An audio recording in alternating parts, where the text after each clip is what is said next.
eta ongi etorri Gasteizko Jabekuntza Feministarako Eskolak herri handi zikloaren baitan antolatutako hitzaldi eta elkarrizketa berri batera. Martxoaren 8 gertu dugune honetan, Gasteizko Jabekuntza Feministaren Eskolatik jarraitzen dugu proposamenak egiten feminismotik, elkartasunean, sororitatetik, espatasunetik, hausnartzen jarraitzeko, ikasten jarraitzeko, eta badakizue ziklo honen asmoa dela, munduan zehar dauden beste esperientziak, beste lagunak, beste emakumeak ezagutzea, horietatik guztietatik ikastea eta elkarrekin lanean jarraitzea. Hoy vamos a viajar a Colombia, concretamente a Buenaventura, la ciudad con puerto más importante de Colombia. Y si bien es cierto que en los últimos años probablemente Colombia es un país que, bueno, pues que ha tenido gran interés para muchas de nosotras, también es cierto que sobre todo la violencia conocida como con cariz político, es la que ha tenido más titulares y la que más reflexiones nos ha llevado a hacer. Sin embargo, muchas veces olvidamos que la principal violencia que se sufre no solamente en Colombia, sino en otros muchos lugares del mundo, es la pobreza. La pobreza como violencia que vertebra, bueno, todo un sistema injusto y de donde parten muchas de las desigualdades que se viven en muchos lugares del mundo. Ecocidio en Buenaventura, si se provoca la pobreza, es el título que le hemos dado a esta conferencia de Riandi, con la que vamos a estar en los próximos minutos. Nos va a acompañar Danely Estupiñán Valencia, a quien ya vamos a presentar en breve. Y bueno, pues vamos a charlar sobre el patriarcado, sobre el patriarcado como esa estructura que refuerza y profundiza en la desigualdad que comentábamos y que ha provocado la implicación del sistema capitalista. Y para ello, muchas veces no solamente nos utiliza a las personas, a las mujeres en concreto, sino también los recursos naturales de los que muchas veces dependen muchas mujeres. Por lo tanto, bueno, pues robar recursos a la tierra es robar directamente y condenar a la pobreza a miles de mujeres. Vamos a saludar enseguida a Danely, pero yo quisiera cuanto antes dar las gracias también a Ainhoa y a Ana, intérpretes de lengua de signos que nos acompañan en esta charla, que como ya sabéis, quienes no podéis acompañarnos a lo largo de este ratico que vamos a estar, luego la Escuela de Empoderamiento Feminista lo colgará online y también tendréis la posibilidad de estar acompañadas de la interpretación de lengua de signos. Agradecer, como decimos, a Ainhoa y a Ana y recordaros también que contamos con un número de teléfono con el que a través de WhatsApp o Telegram podéis realizar las preguntas que luego también comentaremos, o reflexiones, preguntas o reflexiones que comentaremos al final de la charla o del diálogo. Es el 627-404786, 627-404786, y como decimos, estas preguntas pues las dejaremos o las iremos intercalando a lo largo de la charla o las dejaremos para el final. Danely Estupiñán Valencia, defensora de los derechos colectivos, investigadora, coordinadora del Observatorio Afro, integrante del Comité Interorganizacional por la Defensa de los Territorios Ganados al Mar en Buenaventura, a la que ya damos las gracias por acompañarnos. Danely, bienvenida, muchísimas gracias por estar con nosotras.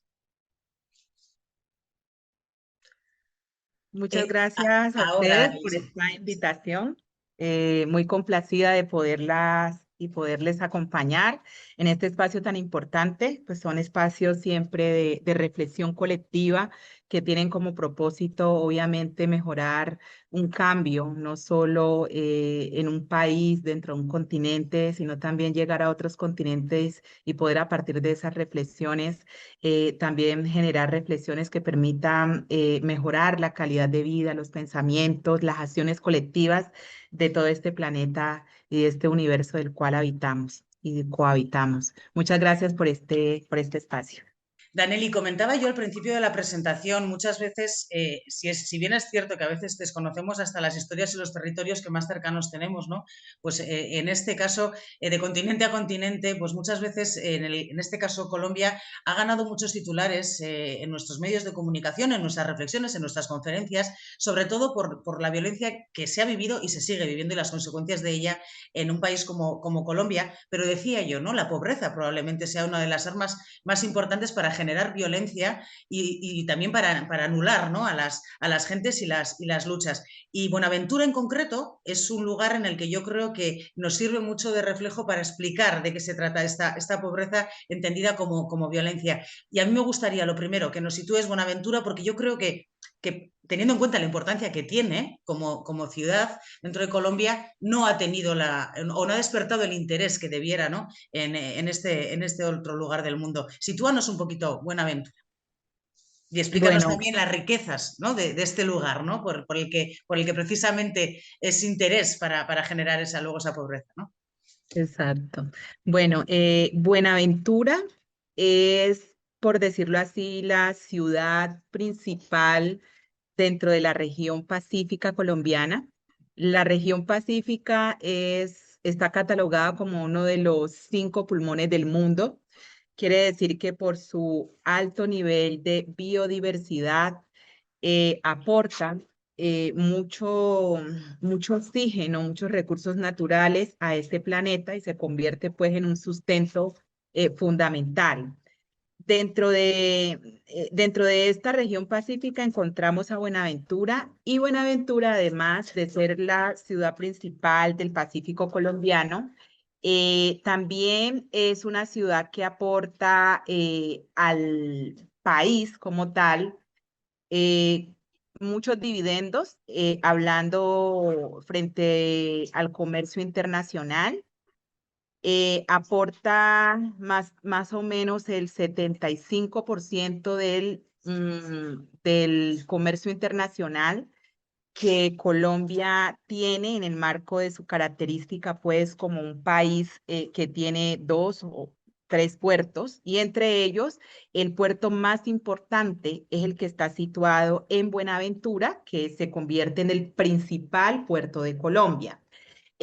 Toda esa riqueza que entra y que sale por este gran puerto o estos puertos que tiene Buenaventura, porque ya en este momento hay construidos y funcionando 5 puertos, toda esa riqueza pues entra en contraste con lo que realmente vive la población de Buenaventura. Buenaventura es una ciudad de más o menos 400.000 habitantes.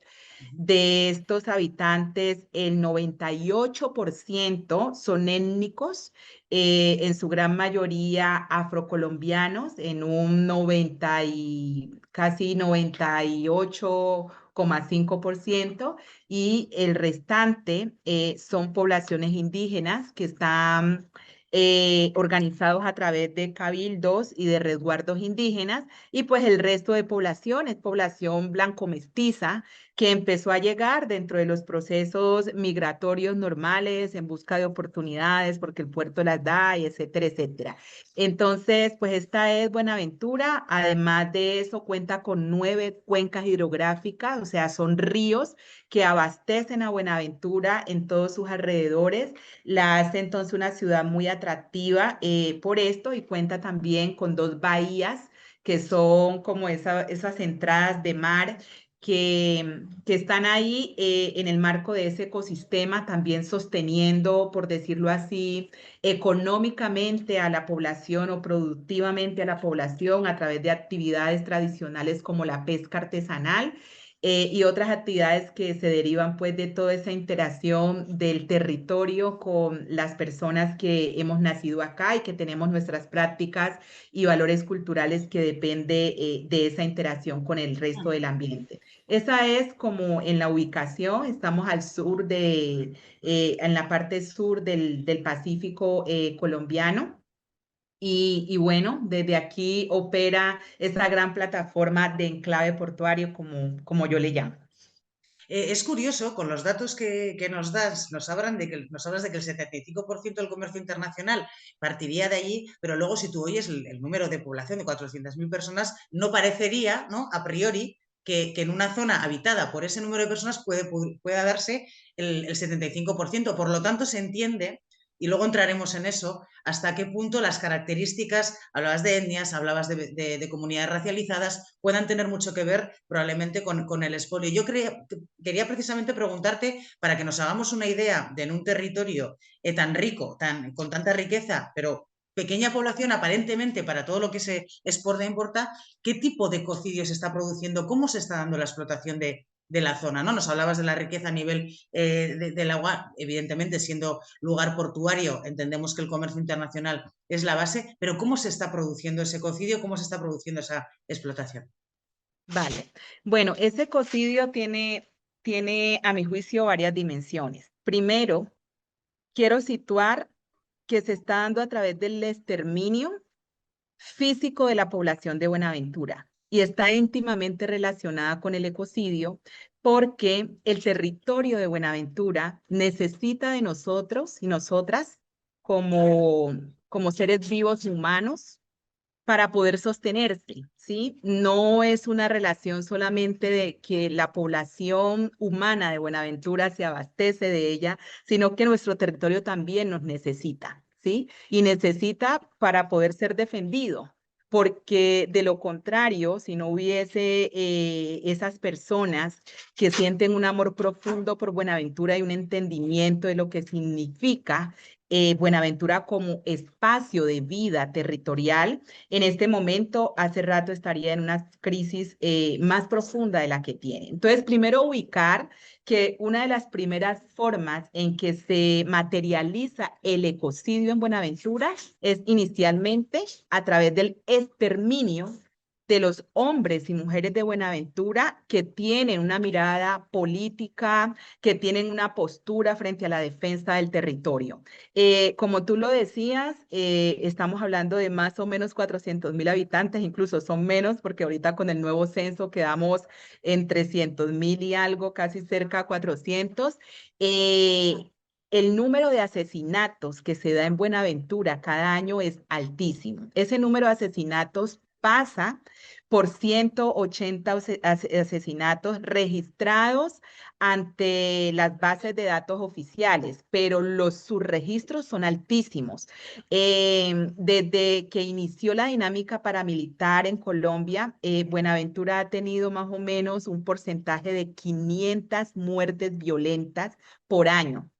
Y lo menos que puede tener cuando llega la mitad del año, después de todo el tema de la desmovilización paramilitar, son entre 100 y 120 asesinatos, ¿sí? Entonces, haciendo una cuenta, por decirlo así, nosotros hemos tratado de cuantificar del 2000 al 2010 nada más cuántos asesinatos van en Buenaventura y nos da más o menos una cifra de 17.000 personas afrodescendientes asesinadas. Estamos hablando solo en 10 años. Entonces, esta es una parte de cómo se configura esa estrategia de ecocidio, desmovilizar a la comunidad que está atenta en función de poder contrarrestar las dinámicas del capital. Y la otra parte claramente es a través de la instauración de economías de enclave. Para el caso de Buenaventura, esas economías de enclave son netamente portuarias. Se está instalando puertos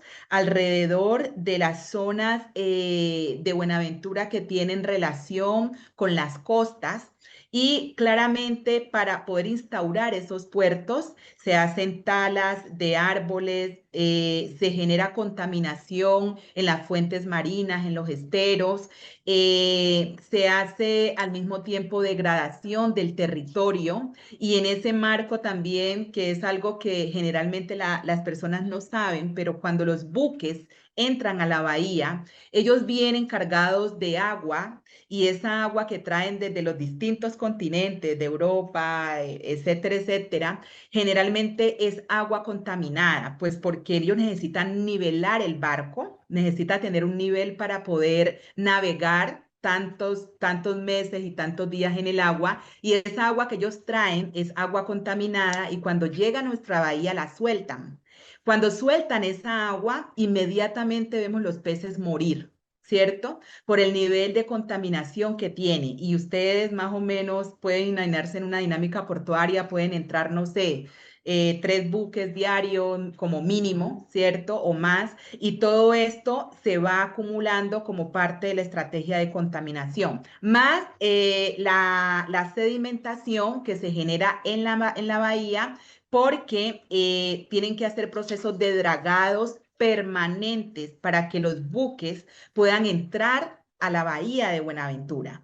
Y ese dragado pues genera también contaminación de todo el ecosistema marino, que es la salacuna donde nacen los crustáceos, ¿cierto? Y los peces y todo este otro ecosistema, estos otros seres vivos que están también ahí generando un equilibrio natural en nuestro espacio territorial. ¿Cuál es la otra manera como se configura ese genocidio?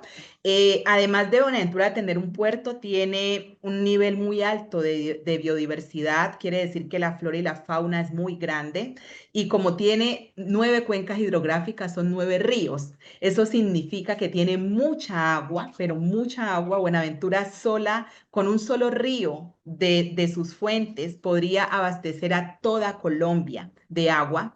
El agua se está vendiendo, pero al mismo tiempo, donde están esas fuentes de agua, hay mucho oro y se está explotando también ese oro. Entonces, Buenaventura vive una sobreexplotación a partir de esa dinámica ecocida y se ve claramente solamente a Buenaventura como una fuente de, por decirlo así, explotación, ¿cierto? Sin límite.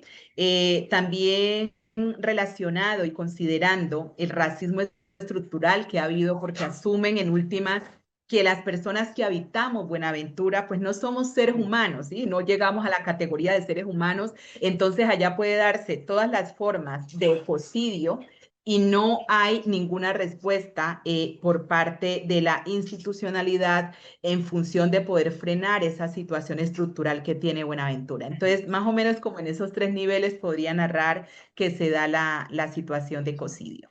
Desde luego, en más de una ocasión también aquí en estas conferencias hemos comentado, ¿no? Y desde hace mucho tiempo se viene advirtiendo por parte de distintas organizaciones, muchas de ellas también de carácter feminista, que el agua ya se está convirtiendo en muchos lugares, bueno, pues la fuente principal para conflictos armados, en este caso para asesinatos directamente, ¿no?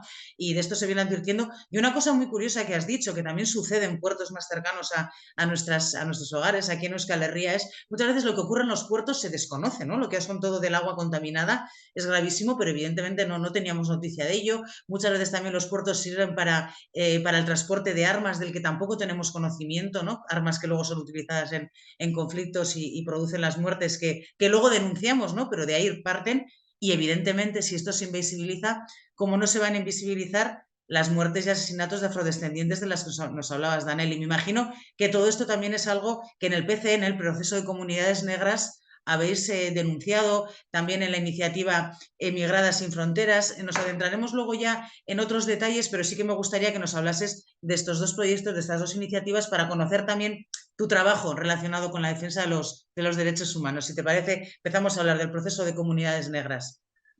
Bueno, el PCN o Proceso de Comunidades Negras es una de las organizaciones más significativas del movimiento afrocolombiano. Eh, es histórica, ha sido la que ha liderado la lucha por la defensa de los derechos colectivos desde el movimiento afro en Colombia, ¿sí? Desde ahí se gestó la primera ley que es, hasta donde tenemos entendido y hemos consultado, la ley 70 de 1993 o ley de comunidades negras, es la primera ley que en las Américas, no estoy hablando solo de América Latina, sino las Américas, al menos hasta ahí, porque hemos también investigado en otros continentes y no hay referencia, que reivindica derechos para comunidades negras o para pueblos afrodescendientes de manera específica. Mi organización fue la pionera y fue la organización que lideró todo este proyecto de ley, que luego sirvió también como puente para países hermanos en la gran comarca, como por ejemplo Ecuador, que después de que Colombia en el 93 logró tener su ley 70, también inició un proceso y logró tener una ley también especial de reconocimiento de derechos para comunidades afrodescendientes. El PCN ha liderado toda esta lucha y creo que ha sido un trabajo muy significativo porque a raíz de generar condiciones de vida para la comunidad negra que había sido invisibilizada, marginalizada, violentada desde la época colonial, ¿cierto? Porque llegamos acá en este territorio en condición de esclavizados, nuestros ancestros nunca quisieron llegar, les tocó, esa fue su realidad. Entonces, cuando llegamos acá, obviamente éramos tratados como ciudadanos de una categoría menor, no alcanzábamos entonces a gozar de esos derechos y en procesos de cimarronaje, la población afro decidió irse a lugares inhóspitos, a la selva, y allá empezó a hacer su vida.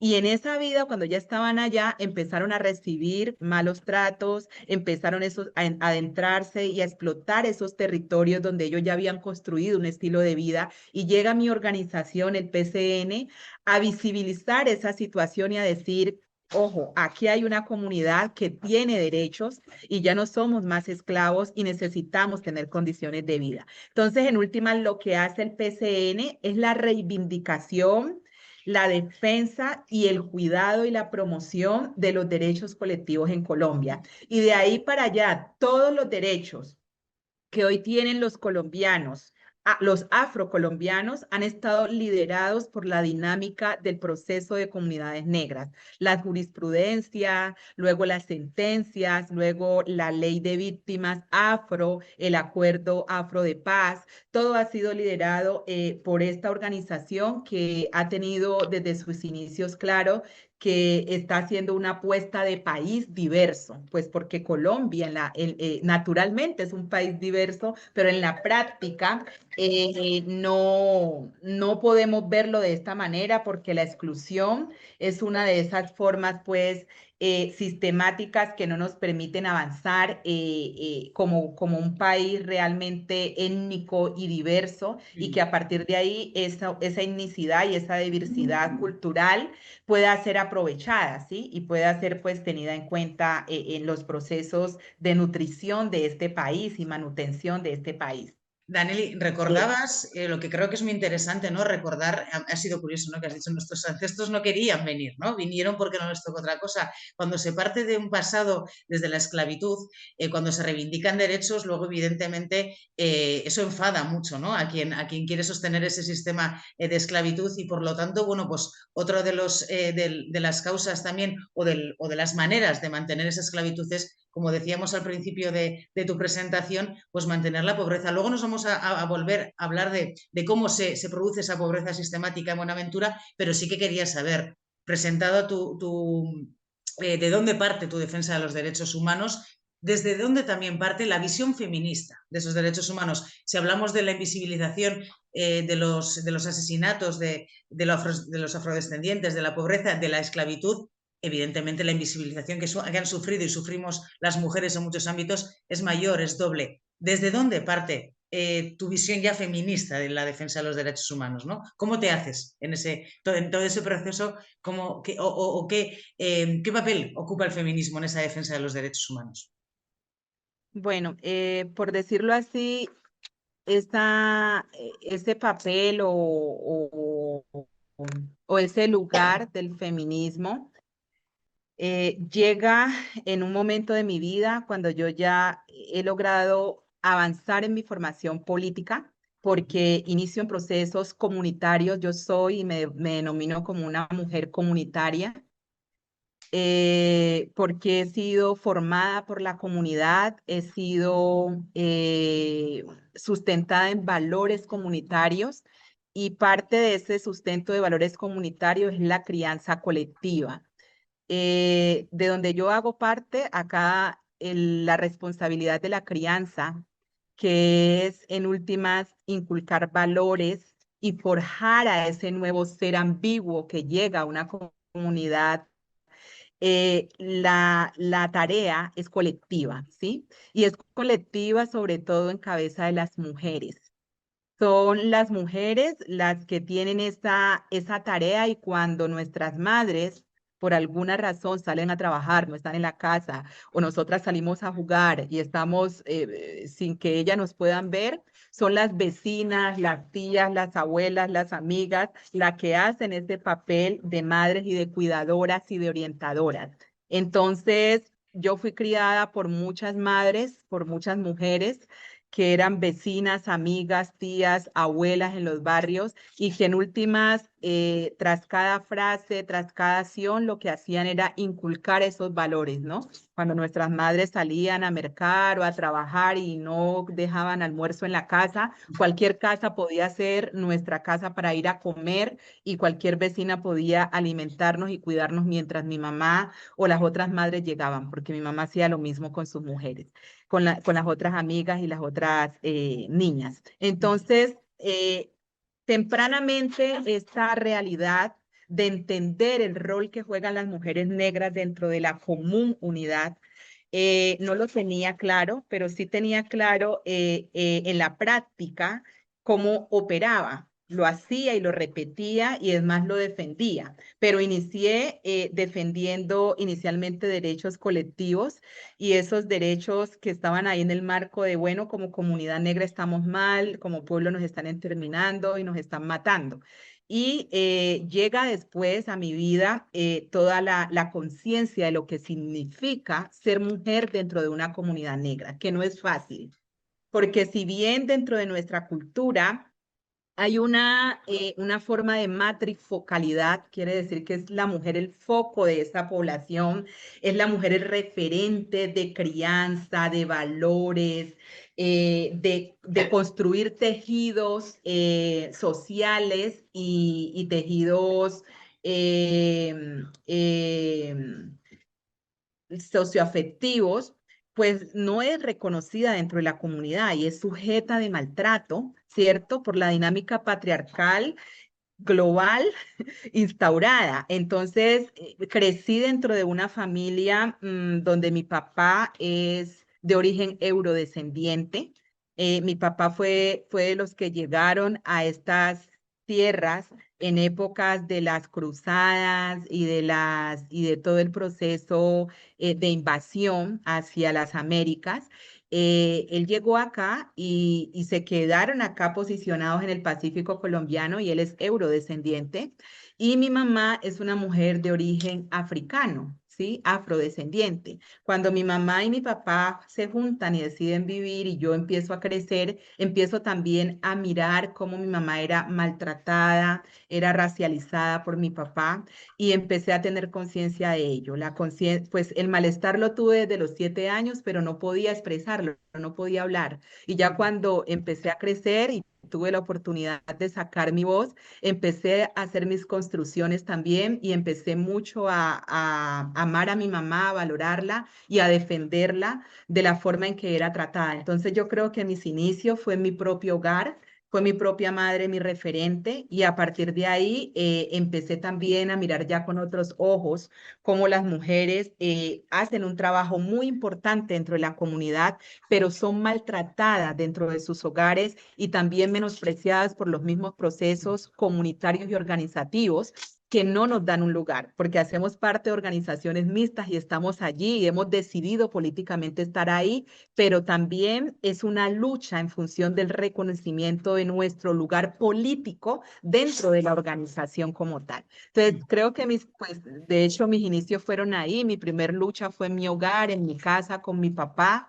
poder confrontar y poder respaldar a mi mamá y a partir de ahí poder ahora sí tener un entendimiento dentro de la dinámica organizativa de que si bien es un espacio de reivindicación de derechos, dentro de ese espacio nosotras no tenemos derecho y nosotras no tenemos un lugar. Entonces ahora la lucha también es hacia adentro, ¿sí? Porque ya hemos pasado del punto de defender derechos como pueblo, ¿cierto? Y reclamar condiciones como pueblo y dentro de ese pueblo también reclamar y exigir un lugar para las mujeres dignos y sobre todo para nosotras como mujeres negras que somos el sostén, el principal sostén de las prácticas y valores que permite que en Colombia hayan pueblos, porque los pueblos de Colombia, los afrodescendientes, tienen sus pueblos a través de prácticas y valores y sin lugar a duda alguna, esos valores son sustentados en nosotras, que somos las criadoras y que no lo vemos, que hay que decirlo así, no lo vemos como una tarea subvalorada ni una tarea impuesta, hay cierto regocijo en poder brindar esa oportunidad de crecer en valores a nuestros niños y niñas, y asumimos la tarea como parte de un propósito de vida y de formación también colectiva que permita vivir en algún momento en armonía con todas las distintas formas de vida que cohabitamos.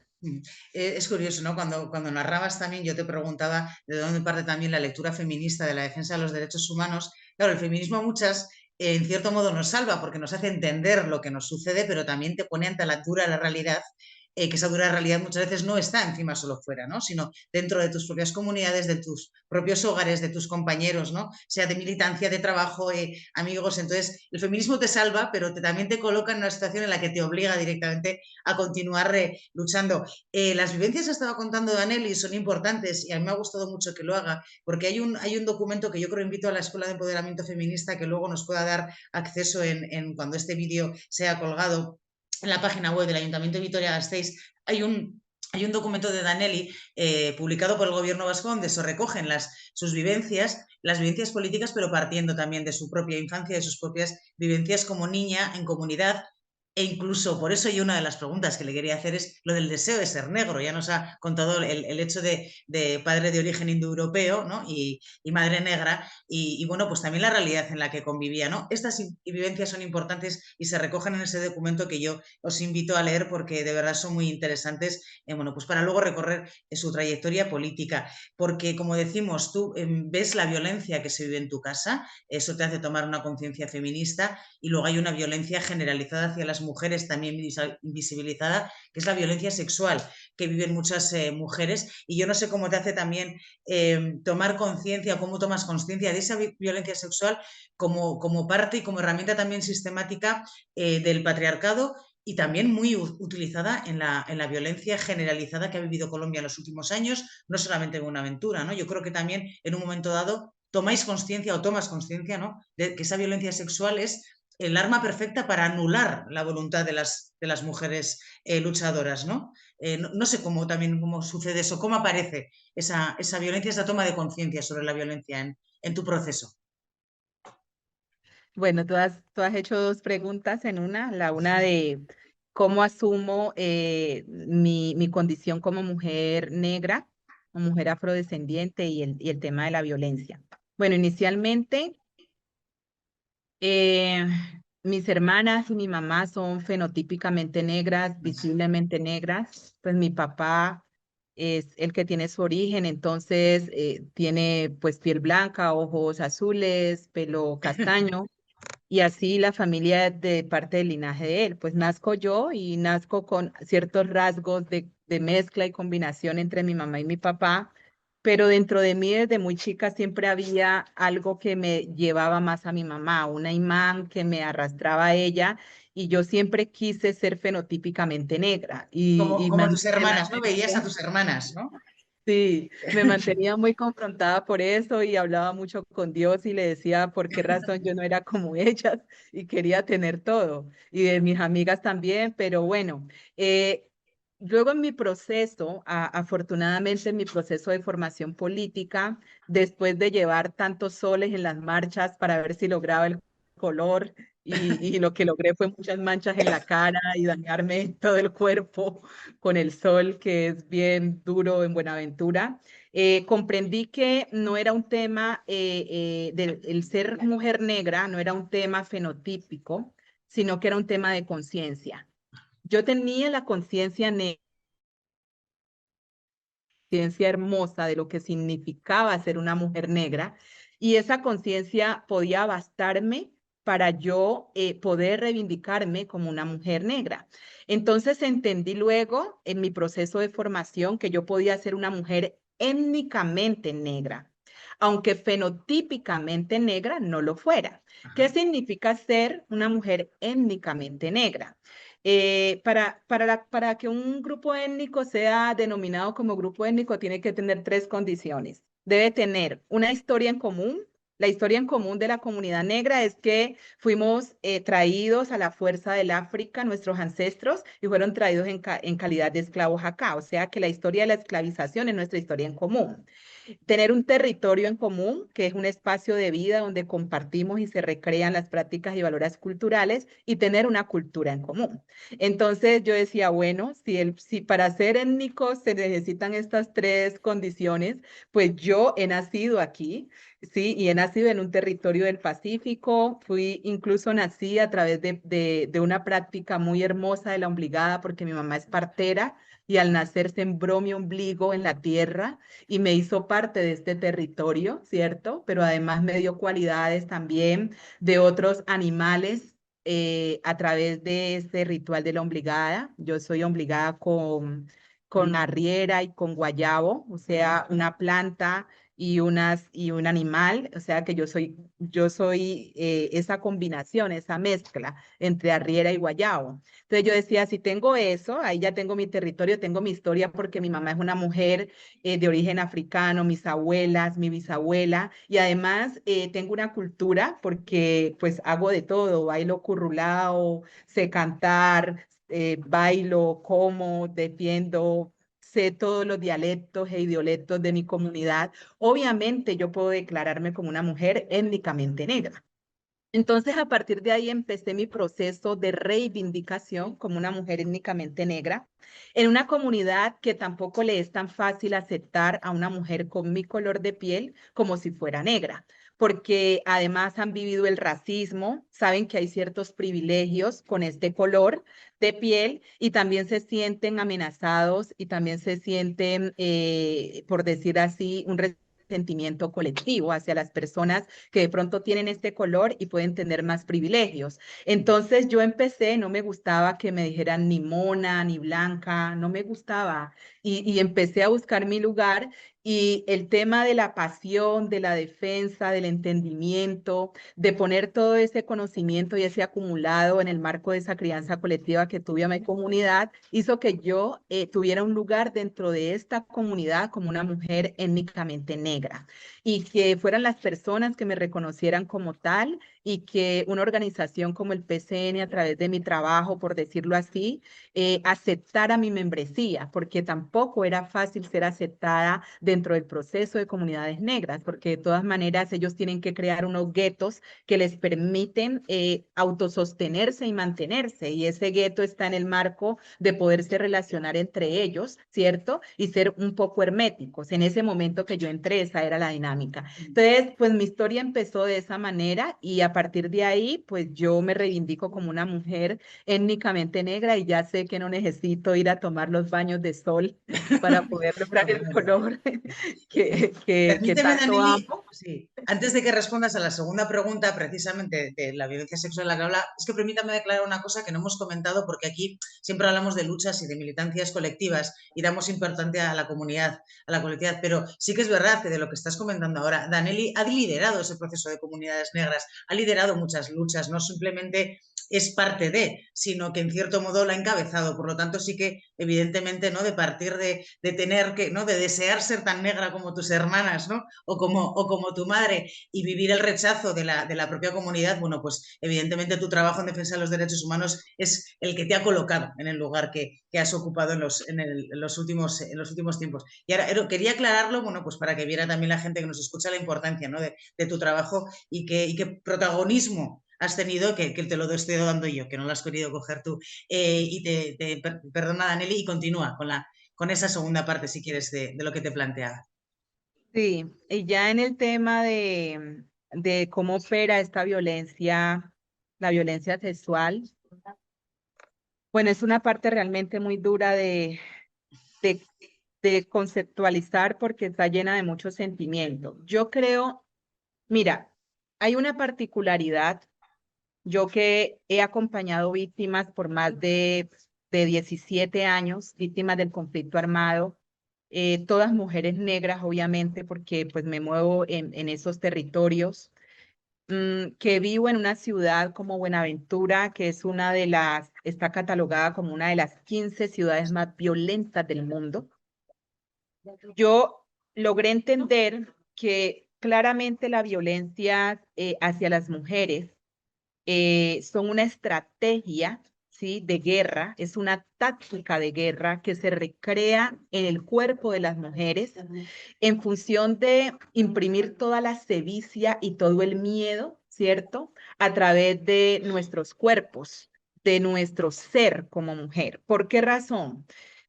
Porque en últimas somos nosotras la continuidad de esa existencia, ¿sí? Simbólicamente la continuidad de la existencia está en nuestro cuerpo, ¿sí? Por la posibilidad de gestar, por la posibilidad de parir, por la posibilidad de así sea que no gestemos y decidamos no tener hijos, parimos de otra manera, ¿sí?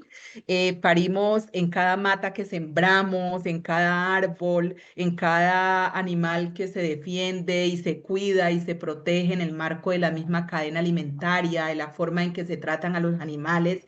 Eso es cultivar la vida. Entonces, cuando yo entiendo esta parte, pero además entiendo que hay una particularidad porque somos tratadas así todas las mujeres del mundo, pero las mujeres negras, ¿cierto? Somos tratadas con mayor sevicia de la que son tratada una mujer blanco mestiza en una dinámica de guerra. Comprender que cercenar los cuerpos de las mujeres negras, hacer apertura de sus vientres estando embarazadas y asesinarlas de esta manera, ¿sí? Es parte de la estrategia y es una estrategia que está ligada con la dinámica patriarcal, que no es una dinámica que, que afecta solo la vida de las mujeres, sino que realmente afecta a todos los seres vivos que vivimos en este planeta. Es algo muy doloroso y al mismo tiempo algo que nos supone hacer ejercicios y esfuerzos mayúsculos para poder develar esa violencia que está ahí y dejar el miedo a un lado, la zozobra que imprime ver a una mujer torturada, que su cuerpo se aparezca al día siguiente en el mar y aparezca un brazo y no tengamos la opción de conseguir su dorso, su cabeza, lo que sea, porque así nos toca acá, o que aparezcan sus cuerpos en basuros o en basureros, ¿sí? A pesar de ese miedo que trata de imprimirse dentro de esa dinámica de guerra, de control señorial de la vida, ¿cierto? A través del cuerpo de las mujeres, eh, tener la opción de determinarnos y no quedarnos calladas, denunciar, a pesar de que el mensaje es claro, diciéndonos, la próxima puede ser usted, ¿cierto? Y la forma en que le va a tocar puede ser de esta.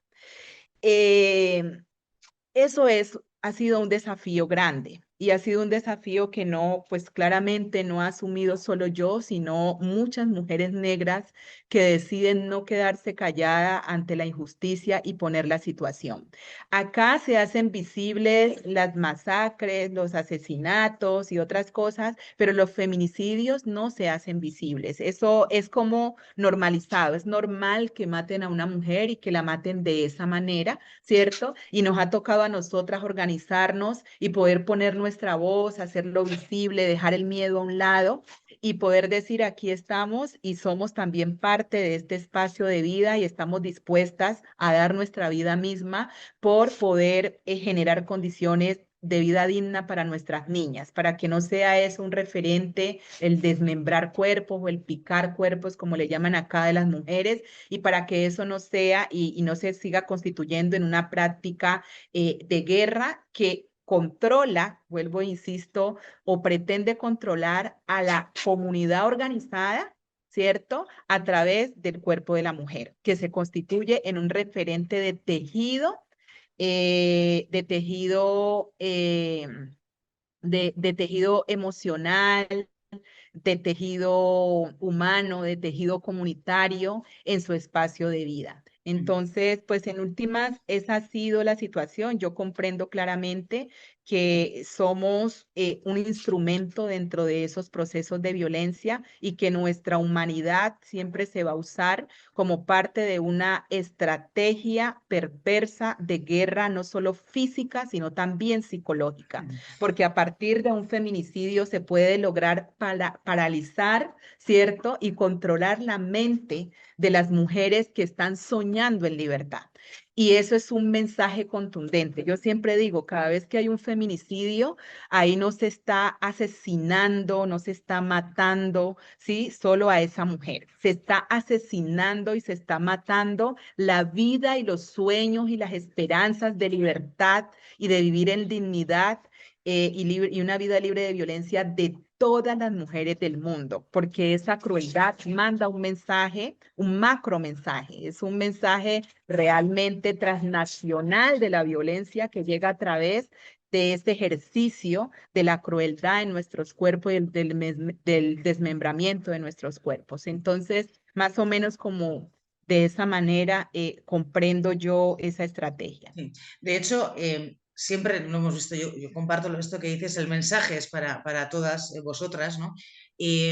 Porque evidentemente el precio a pagar es muy alto, ¿no? Y entonces hay algunas mujeres que pueden considerar, bueno, pues acostumbrarse a ese cocidio que ocurre a su alrededor, a esa explotación, a esa vida en pobreza, a esa vida de cuidados muchas veces obligados, de crianzas o de crianzas acompañadas de maltratos de cercanos, porque el precio a pagar es muy alto. Y una cosa que a mí me ha llamado la atención precisamente en los últimos años cuando se hablaba de los procesos y de los diálogos de paz en Colombia, es que incluso hay organizaciones que han denunciado, por ejemplo, que ciertas violencias, sobre todo hacia las mujeres, hacia el colectivo LGTBI, iban a quedar en cierto modo apartadas, iban a quedar en un segundo plano a la hora de ser tratadas y de darles importancia porque se consideraba que lo que había que poner encima de la mesa para llegar a unos acuerdos de paz o para afrontar el diálogo eran otras violencias. Y yo decía, claro, si se esconde el feminicidio, que es tan generalizado en Colombia, en todos los lugares y muy racializado también, ¿no? En concreto lo que nos estás contando, es que esa violencia evidentemente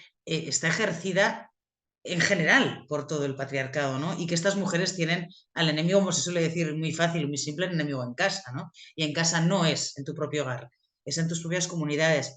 Y entiendo que abordar esta cuestión es algo complicada. Tú nos has dicho que has hecho acompañamiento a mujeres, ¿no? También de ahí ese testimonio, bueno, pues entre político, pero también muy sentido, Danelli. ¿Qué trabajo se hace con una situación así? ¿Qué trabajo político y social podéis hacer ante una situación de este tipo?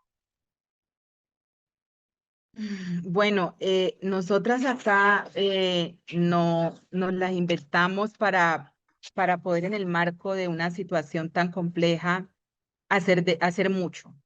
Se hace primero formación política, porque necesitamos que esa dinámica del patriarcado que ya está inquistada en nuestras vidas y normalizada, sea erosionada, pueda erosionarse y se pueda comprender que no es normal.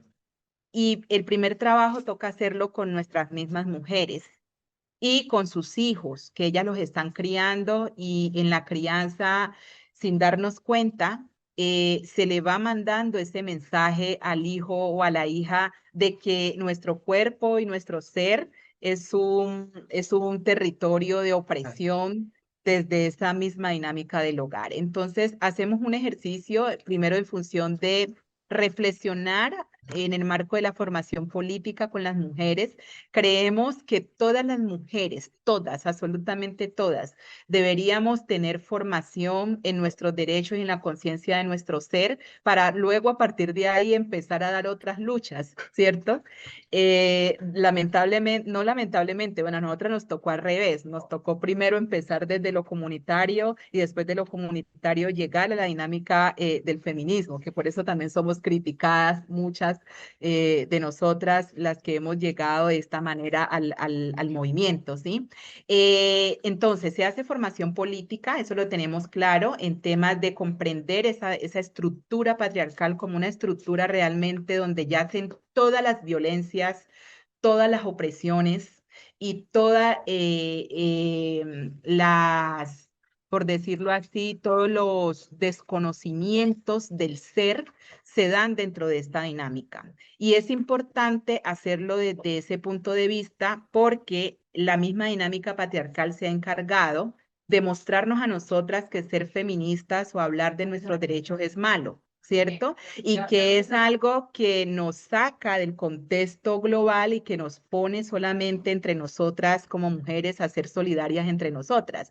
Y se hace la reflexión desde lo comunitario, manifestándole a ellas, pues no, o sea, esto es una dinámica que en últimas está asesinando y matando a todos y a todas. O sea, lo que vemos con las represas, lo que vemos con el ecocidio, eso es patriarcado, ¿sí? Ahí no están agrediendo a una mujer de manera directa, pero están agrediendo a una forma de vida y lo que hace el patriarcado es eso, las formas de vida, adueñarse de ella, la dueñidad de esa vida, la vida de la mujer, la vida de los ríos, la vida de la tierra, la vida de los árboles, se adueña y se cree, ¿cierto?, superior a ello y ejerce un control sobre esto que no permite la vida y la libertad. Entonces, hacemos procesos formativos y últimamente vimos la importancia de documentar de manera concreta las violencias a las cuales están expuestas las mujeres afrodescendientes en Colombia, porque hay muchas bases de datos, hay muchos observatorios que observan la violencia de manera generalizada,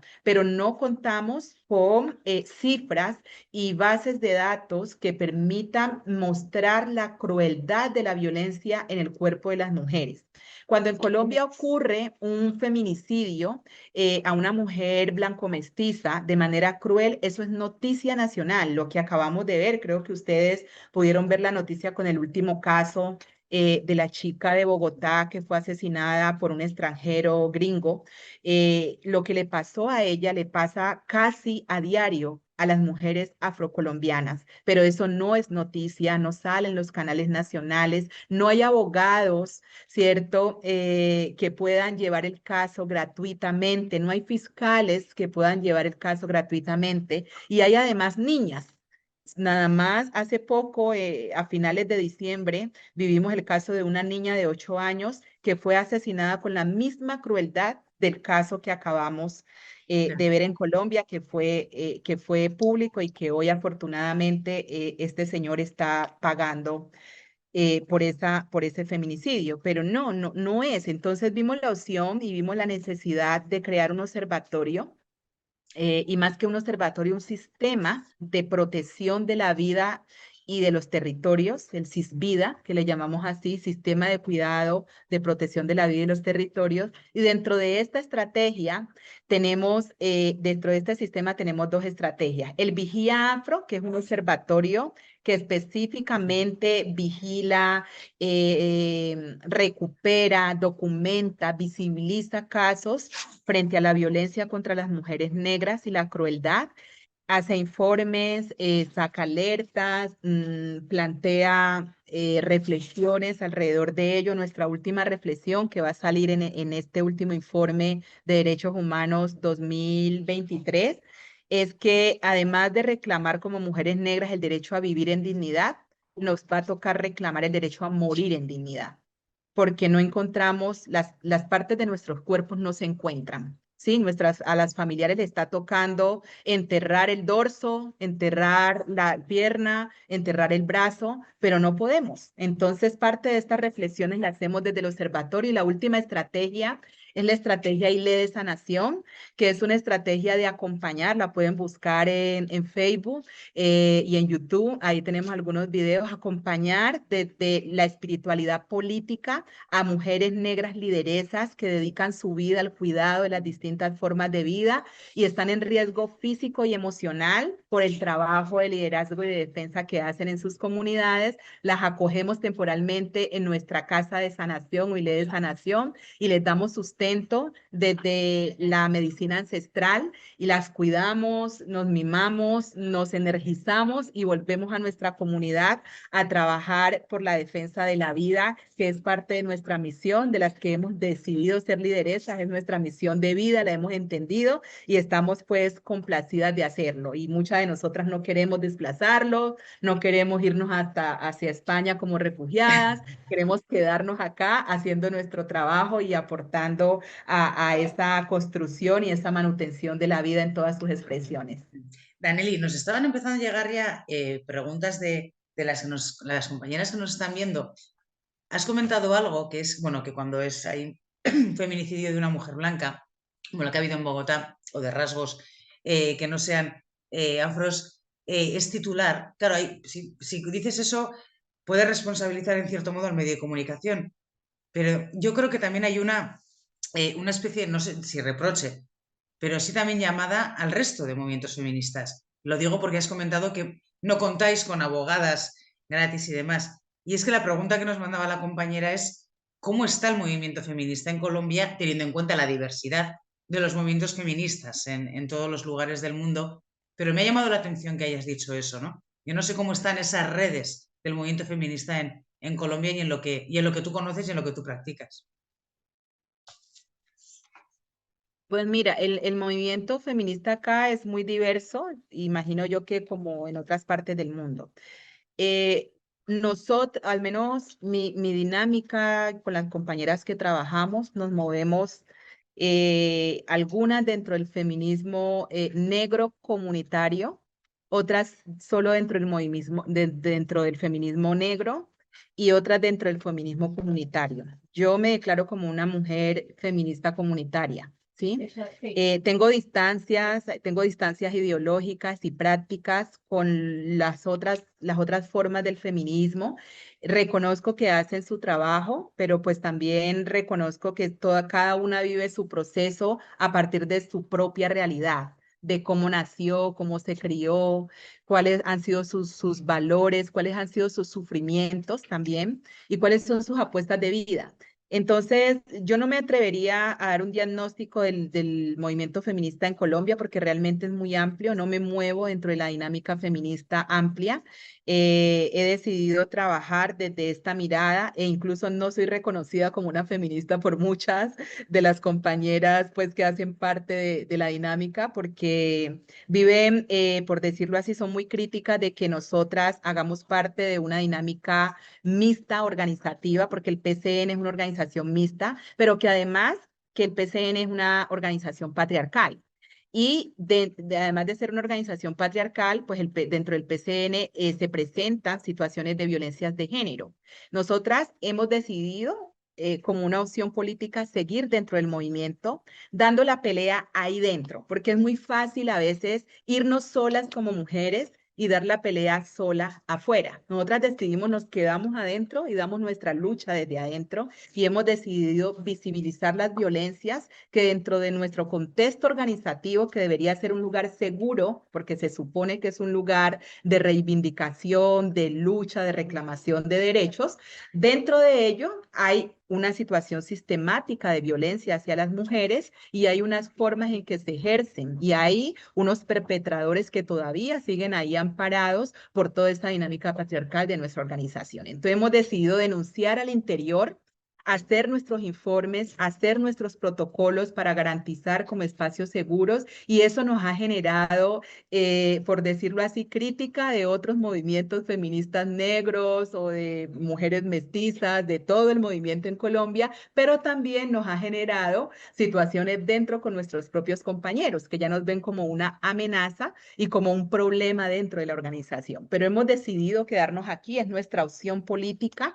Creemos que es desde lo comunitario, que nosotras como mujeres no vivimos solas, vivimos en común unidad, somos mujeres negras que hemos crecido en común unidad y hemos decidido dar esta lucha desde la común unidad. Y hemos decidido seguir dentro de nuestras organizaciones, dando pues nuestro punto de vista y haciendo nuestras reivindicaciones desde ahí, a pesar de todos los embates y los desconocimientos y las violencias que nos toca vivir.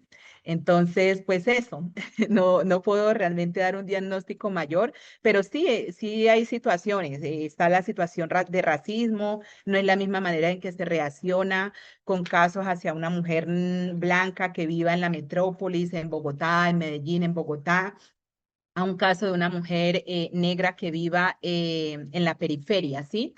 Y eso se siente y se ve, pero bueno, hacemos el trabajo de visibilización, que es lo importante, y tratamos de generar el acceso a la justicia para nuestras niñas y para nuestras mujeres, a pesar de la situación que se vive y el abandono y el desconocimiento histórico. Yo creo que muchas de las reflexiones también, bueno, son y se dan situaciones también en otros lugares del mundo, en otros feminismos, también otras organizaciones mixtas, la reivindicación de que sean espacios seguros, siendo mixtos algunos los son complicados. Yo no sé por aclarar, porque sí que nos pregunta una compañera si cuando te refieres a feminismo comunitario, esa diferencia y vivir en comunidad, esa diferencia precisamente radica en el hecho de que sean mixtas, comunidades mixtas, no sé, o acláranos mejor para que se entienda el feminismo comunitario, si parte de ahí. Sí, lo que yo coincido como feminismo comunitario está basado en la comunidad. Y en esa comunidad, la comunidad está conformada por hombres, mujeres, niños, niñas, adultas, ancianas, ancianos, pero también en esa relación de comunidad están las otras formas de vida que cohabitan para que nosotras podamos ser comunidades. ¿Cierto? Los materiales con los que elaboramos nuestras casas, los productos con los que nos alimentamos, la relación con el pescador, ¿cierto? Con la pescadora, la relación con la cultivadora, con el cultivador. Entonces, cuando yo me refiero a que esa es como mi lugar y ha sido como el lugar donde yo me he encontrado desde el feminismo, es efectivamente la posibilidad de interactuar en común unidad con todos los que estamos allí, diferencias etarias, diferencias de género, ¿sí? Y al mismo tiempo temperamentos, valores, prácticas, ¿cierto? Que han estado ahí en el marco de esa vida comunitaria. Y lo defiendo desde ahí porque creo y he entendido que lo que hace la violencia, compañeras, la violencia tiene un propósito superior. El propósito superior de la violencia no es tanto la eliminación física del otro o de la otra. Esa es yo lo siento como un medio, porque igual ellos así ejerzan toda la violencia del mundo, no podrán acabar de la faz de la tierra a la humanidad. No la han podido acabar, ¿cierto? Entonces ellos lo que hacen a través de esa eliminación física de la otra o el otro o de ese daño a través de la violencia física es un control de la vida. Entonces, como yo lo comprendo así, lo que comprendo es que al controlar la vida, también lo que se hace es un acto comunitaricida, o sea, ¿qué hace eso? Busca que yo, como parte de una comunidad, pierda valores y ya no me interese lo que pasa con la otra. O sea que si mi vecina está siendo violentada, mi vecina está pasando hambre porque no tiene empleo, y no tiene cómo ir a emplearse, a mí no me importa. Me quita un valor, que es el valor de la solidaridad, ese valor de la común unidad, y me deja pensando en que yo tengo que resolver mi situación de angustia porque es muy grande, ¿cierto? Saber que no tengo empleo, que vivo en una ciudad violenta, que tengo que protegerme y me pone en función de cuidarme yo como persona y olvidarme del resto de la comunidad que me rodea. Y ahí empieza el acto comunitaricida, mata la vida en comunidad. Y cuando se mata la vida en comunidad, yo no me interesa lo que pase. En mi casa, después que haya comida, haya luz, haya agua, yo estoy bien. No me importa lo que pase con el otro, que resuelvan, ¿sí? Si no tiene cómo ir a trabajar, si no tiene empleo, si no tiene, el problema es de ella.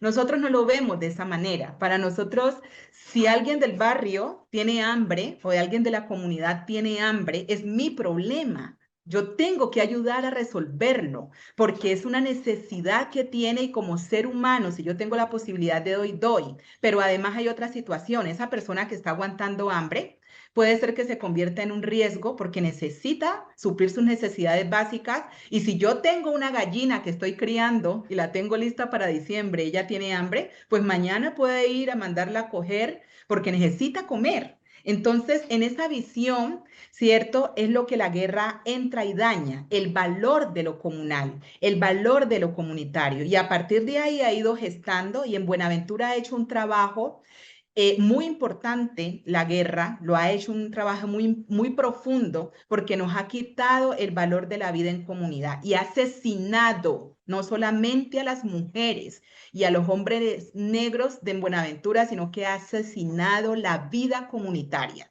Esa posibilidad de yo saber que si murió un familiar de mi vecino y ellos están en su ritual ¿cierto? De duelo, yo pues también me uno, no prendo mi equipo de sonido, no hago fiesta porque tengo un duelo colectivo. Así era mi comunidad. Hoy no, hoy la persona puede estar en un duelo inmenso con su familia, porque acá velamos a los muertos en nuestras casas. Yo pongo el volumen a todo sonido y estoy bailando mientras el otro está llorando.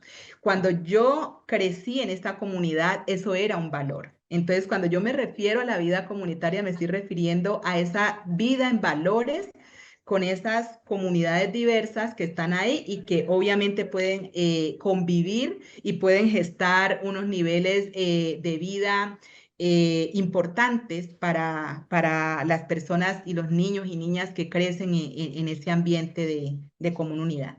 Pues Daneli, para ir finalizando y cogiendo un poquito el hilo de lo que estás comentando con estas comunidades, que hablamos también de lucha intergeneracional, en los últimos tiempos, bueno, llevábamos muchísimos años en Europa por lo menos escuchando que precisamente la juventud que venía, pero bueno, también de mí cuando era joven lo escuché, que éramos carentes de valores, pero precisamente la defensa de los derechos humanos, si algo se basa es en la colectividad.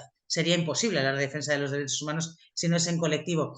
Se hablaba de la carencia de valores de las nuevas generaciones. Sin embargo, precisamente yo creo que muchas veces mirando a América Latina, hemos cogido de ejemplo a las mujeres que habéis estado y que trabajáis en defensa directa de la tierra, unidas a los recursos naturales. Últimamente, en los últimos meses estamos viendo ejemplos desde de jóvenes europeos que están trabajando precisamente en esa defensa de los recursos naturales, en defensa de la tierra, y lo hacen relacionado directamente con una defensa de los derechos humanos.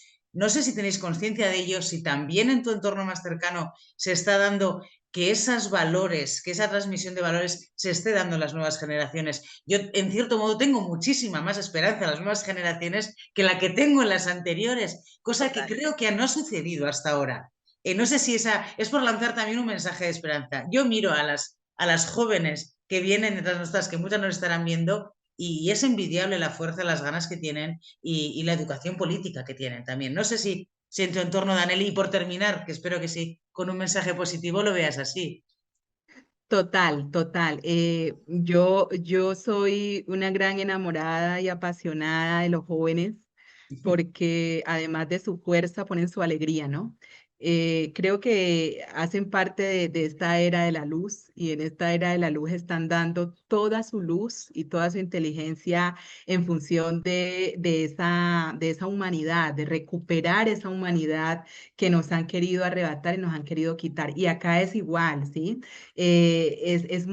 Complace mucho verlos desde muy chiquitos, incluso en el colegio ya empiezan con una visión muy amplia de respeto hacia las diferencias, de la comunidad sesodiversa, del ambiente, del cuidado del agua. Son muy críticos, ¿sí? Y yo creo que esta es una oportunidad muy bonita, planetaria, para que esta nueva generación llegue con esa alegría, con ese compromiso y sobre todo con esa inteligencia divina y perfecta a ponerla al servicio de este equilibrio que tanto necesitamos. Entonces, acá también es igual y nos genera lo mismo que a ti te genera ya, nos genera mucho amor, incluso las que ya estamos avanzaditas en la década de los 40 como yo, nos vamos y decimos, no, vamos a juntarnos y a tomar un poco de esa alegría, ¿no? En las marchas, en los espacios de formación con ellos, porque tienen una energía muy bonita y realmente transmiten mucho a través de la forma en que empiezan a crear conciencia de su ser. Entonces, eso es bonito y a los jóvenes y a las jóvenes que están conectadas en este momento, también decirles que, bueno, tenemos una lucha grande porque son seres de luz y esta es la época de la luz y tenemos que aportar mucho en función de recuperar esa humanidad que nos han querido quitar y en función de poder crear condiciones de vida digna para todo este planeta. Y todo esto con muchísimo respeto, por supuesto, a las compañeras de mi generación y de generaciones anteriores que también nos están viendo, no vaya a ser que vaya a tener yo un problema, Daneli, porque de ahí de ellas provengo yo también y de ellas me he nutrido, pero sí que es cierto y aparte, entre otras cosas, las nuevas generaciones de Daneli son magas de las nuevas tecnologías, nos están llegando un montón de mensajes precisamente de ellas y pues dándote muchos ánimos, mucha fuerza y agradeciéndote sobre todo tu intervención. cosa que también quiero hacer yo en nombre de toda la Escuela Feminista, para el Empoderamiento Feminista del Ayuntamiento de Vitoria-Gasteiz, en nombre de todas las que nos están viendo, Daneli Estupiñán, Valencia. Ha sido un placer contar contigo. Sí me gustaría, mencionaba yo antes, un documento en el que se recogen tus vivencias, que fue recogido también en una visita al País Vasco, pero yo creo que teníamos algunos materiales también gráficos, algún audio que hubiésemos querido compartir, pero bueno, pues que como considerábamos que iba a haber problemas técnicos, hemos decidido limitarnos a la charla, que creo que ha merecido la pena, te lo digo de verdad. Y entonces sí que nos gustaría, si nos puedes hacer alguna referencia a esos vídeos que querías compartir, porque creo que se podrían buscar, ¿no? Sí, pueden buscar en YouTube Buenaventura, un puerto sin comunidad, para que conozcan más a Buenaventura, conozcan un poco más sobre su gente, su cultura.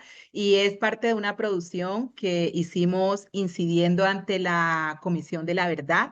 Y es un video que hace parte de esa reparación para el pueblo de Buenaventura, diciendo cuál es la verdadera situación de la violencia de Buenaventura y qué es lo que hay detrás de ella, que obviamente está ligado con el racismo estructural y la dinámica económica de enclave portuario y la responsabilidad del Estado como actor de la violencia dentro de ese proceso que hemos vivido de intensa violencia. ¿Y qué otras cosas? Bueno, ahí van buscando, pero generalmente les recomiendo este video que es muy bonito. También buscar las mingas de defensa de territorio en Buenaventura. Ahí van a encontrar parte de lo que hacemos en los territorios que están en disputa por la ampliación portuaria, que nos quieren quitar, y ahí pues pueden enterarse. Y bueno, y de las que nos dedicamos a esto, al otro lado en este otro continente, a la comunicación, bueno, pues que no puede pasar, que haya cifras de feminicidios totalmente invisibilizados en concreto por el cariz afro y negro de sus víctimas, y en concreto los datos llamativos que nos has dado sobre Buenaventura son tremendos, ¿no? Del exterminio. Has empezado hablando del exterminio físico de la población de Buenaventura, dentro de la responsabilidad que tenemos desde las mujeres que nos dedicamos a la comunicación. Esperamos que a partir de ahora podamos informar bien de esto. Daneli, darte las gracias por este rato, que ha sido estupendo. Es un placer haber estado contigo, haber compartido todas estas reflexiones, y esperamos poder verte pronto, vernos pronto, sea allá o acá, pero poder encontrarnos. Daneli, eskerrik asko guztioi, eta hurrengora arte. Las últimas palabras, por si quieres decirnos algo. Bueno, gracias. También que puedan consultar las redes sociales del Observatorio Vigía Afro. Tenemos página de Facebook y página web. También hay videitos en YouTube, pueden entrar y ver las audiencias que emitimos. Y Ley de Sanación, que es la otra estrategia de cuidado desde lo espiritual, la espiritualidad política. Y bueno, Agur, gracias por el espacio, por la invitación y gracias. Eskerrik asko. Hurrengora arte.